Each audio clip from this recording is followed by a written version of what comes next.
Halo teman-teman, aku Zara Tunisa Madani. Hari ini aku lagi ada di Perpustakaan Nasional Republik Indonesia. Jadi, aku pengen ngunjungin layanan koleksi disabilitas yang ada di lantai 7. Yuk ikutin keseruannya. Nah teman-teman, sekarang aku udah ada di lantai 7. Jadi di lantai 7 ini adalah layanan koleksi disabilitas.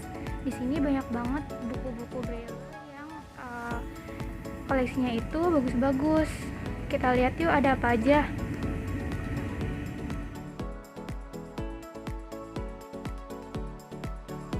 Koleksi buku braille pada layanan ini juga cukup lengkap loh teman-teman. Ini aku lagi pegang novel Sirkus Pohon karya Andrea Hirata. Jadi tulisannya itu timbul teman-teman karena menggunakan huruf braille. Banyak juga loh novel-novel populer lainnya yang kamu dapat lihat dan temui. Bahkan koleksi braille-nya ini mencangkup keseluruhan bidang ilmu juga loh teman-teman. Keren kan? Di sini terdapat meja baca dan ruang baca khusus yang terletak di sebelah kanan. Nah, ini ruang baca khususnya teman-teman. Jadi di ruang baca khusus ini terdapat komputer bicara yang digunakan bagi mereka penyandang disabilitas. Di sisi lain terdapat juga meja dan kursi baca yang nyaman bagi pengunjung. Lalu disediakan pula komputer khusus yang dapat memungkinkan pengunjung dalam memperbesar gambar pada buku menggunakan alat pemindai. Oh iya teman-teman, di sana juga aku sempat ngobrol sama salah satu pustakawannya loh. Seru banget ternyata, ngobrolin apa aja sih? Yuk tonton terus. Saya mau pengen tanya soal koleksi disabilitas ini, Bu. Jadi pertanyaan yang pertama itu, ada koleksi apa aja sih di layanan disabilitas ini? Kalau koleksi ada buku braille pasti, audiobook, sama buku-buku untuk lansia, buku-buku biasa, buku-buku tercetak untuk lansia.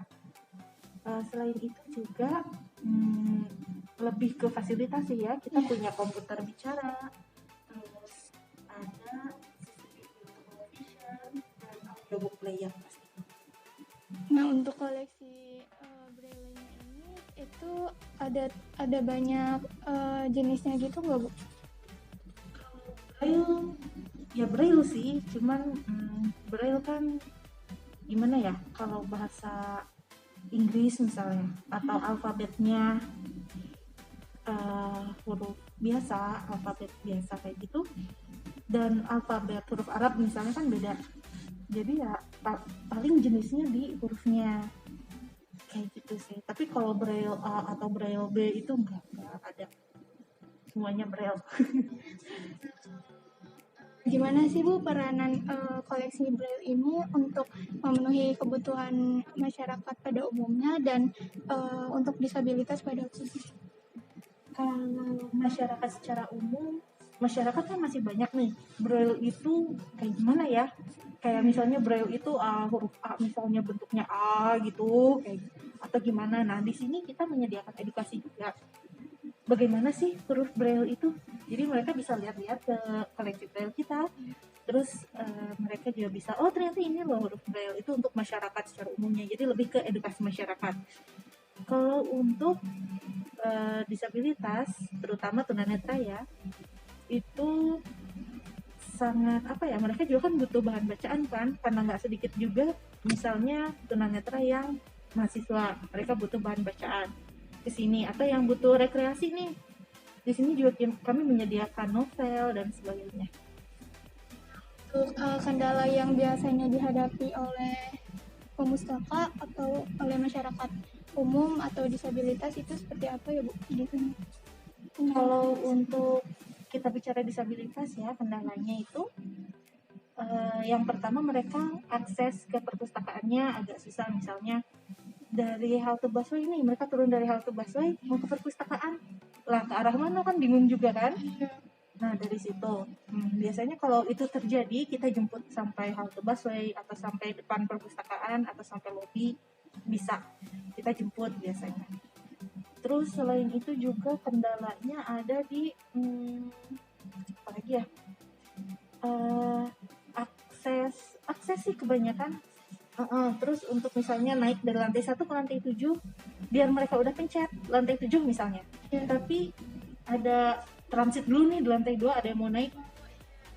Nah, mereka biasanya nyasar tuh. Udah lantai 7 belum? Kayak gitu. Itu jujur kami masih mencari solusinya seperti apa selain dengan kami antar jemput itu. Kayak gitu, Mbak. Untuk braille-nya sendiri mereka bingung tuh, kan kita pasti tanya kan, Mbak mau baca buku apa, karena kami pisahkan sesuai dengan nomor divisi kan, dan mereka kan pasti awam divisi dong, kelas 200 itu apa, jadi pasti kami tanya dulu, Mbak subjeknya mau baca apa gitu, atau Mas subjeknya mau baca apa. Biasanya mereka jawab juga sih, Mbak saya misalnya pengen teori komunikasi nih, ada nggak, kita carikan gitu, nggak mungkin mereka cari sendiri. Ada yang cari sendiri ngotot, Mas saya pengen lihat-lihat dulu nih. Ya Mas pusing juga Mas gitu. Nggak bingung juga divisinya kan. Terus ada yang kami tanya, Mbak Mas mau baca buku apa? Mereka balik tanya, adanya buku apa Mbak? Astagfirullah Mas, banyak Mas. Karena koreksi braille kita itu sekitar 2000 eksemplar kalau nggak salah, sekitar segituan. Jadi Mas mau baca buku apa gitu, kita cekkan gitu. Jadi ujung-ujungnya kita bikin katalognya. Kalau dalam braille kan agak susah buat update-nya nih. Misalnya di 200 ada berapa eksemplar gitu kan, ada berapa ratus judul gitu. Terus ada lagi yang baru nih kelas 200, susah kan ininya, apa namanya, update-nya. Makanya kita buat bentuk PDF dan kita setel di komputer bicara. Ya, itu jauh lebih applicable, apa ya, dapat diaplikasikan. Ya, di update-nya juga gampang gitu. Nah, gimana teman-teman? Menarik bukan untuk dikunjungi? Jadi, layanan koleksi disabilitas ini juga terbuka untuk umum. Buat kamu yang masih penasaran dengan layanan ini, boleh banget kunjungi Perpustakaan Nasional Republik Indonesia. Sekian video dari aku, kurang lebihnya mohon maaf. Terima kasih udah nonton teman-teman.